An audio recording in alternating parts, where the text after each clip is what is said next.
Question number 33 है।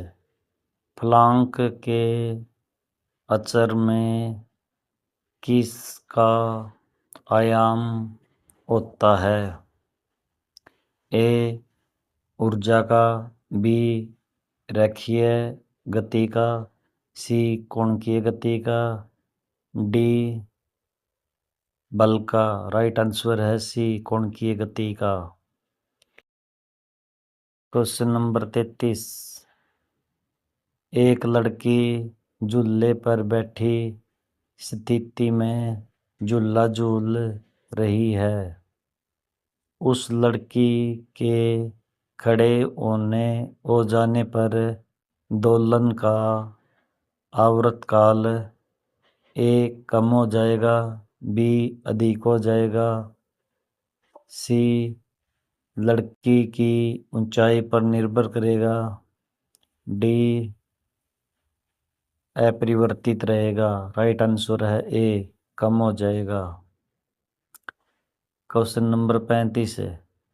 घूर्णन करती एक गोल मेज पर अचानक एक लड़का आकर बैठ जाता है तो मेज के कोणीय वेग पर क्या प्रभाव पड़ेगा? ए कम हो जाएगा, बी बढ़ जाएगा, सी उतना ही रहेगा, डी कुछ नहीं कहा जा सकता। राइट आंसर है ए कम हो जाएगा। क्वेश्चन नंबर 36 है। यदि किसी चलती हुई वस्तु के वेग को 2 गुना कर दिया जाए तो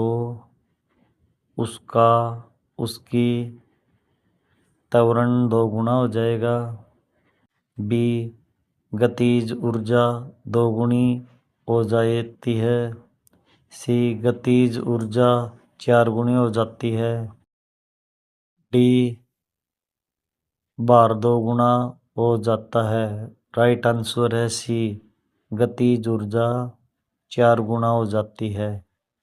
क्वेश्चन नंबर 37। किसी पिंड के द्रव्यमान तथा भार में अंतर होता है क्योंकि ए द्रव्यमान परिवर्तनीय होता है जबकि भार स्थिर रहता है, बी द्रव्यमान स्थिर रहता है जबकि भार परिवर्तनीय होता है, सी दोनों सत्य हैं, डी दोनों गलत हैं। राइट आंसर है बी द्रव्यमान स्थिर रहता है जबकि भार परिवर्तनीय होता है। Question number 38।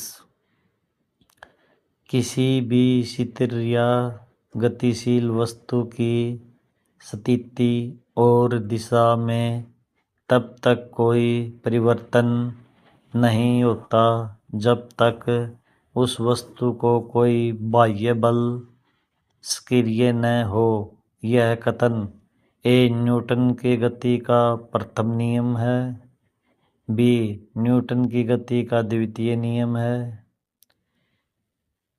सी न्यूटन का गति का तृतीय नियम है, डी गैलीलियो का गति का नियम है।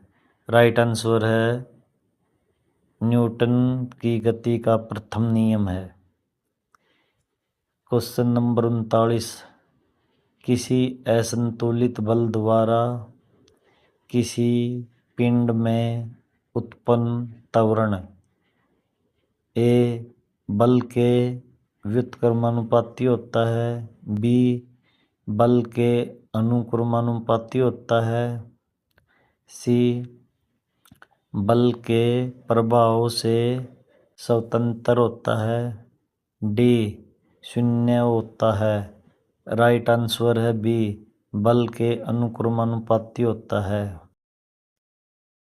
Question number 40। न्यूटन के गति के तीसरे नियम के अनुसार क्रिया तथा प्रतिक्रिया से संबंध बल ए हमेशा एक ही वस्तु पर लगे होना चाहिए, बी भिन्न भिन्न वस्तुओं पर लगा हो सकता है। सी, हमेशा भिन्न भिन्न वस्तुओं पर ही लगे होने चाहिए। डी, का परिमाप बराबर होना जरूरी नहीं है, किंतु उसकी दिशा समान होनी चाहिए। राइट आंसर है सी, हमेशा भिन्न भिन्न वस्तुओं पर ही लगा होना चाहिए। क्वेश्चन नंबर 41, प्रत्येक क्रिया के बराबर व विपरीत दिशा में एक प्रतिक्रिया होती है।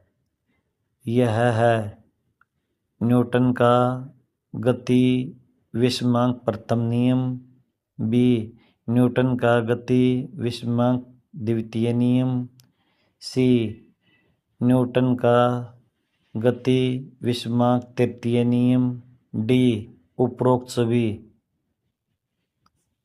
में से कोई नहीं। राइट आंसर है सी, न्यूटन की गति का तृतीय नियम। क्वेश्चन नंबर 42, जल में तैरना न्यूटन की गति के किस नियम के कारण संभव है? ए, प्रथम नियम, बी, द्वितीय नियम, सी, तृतीय नियम, डी, उपरोक्त सभी। राइट आंसर है सी, तृतीय नियम। Thanks for watching.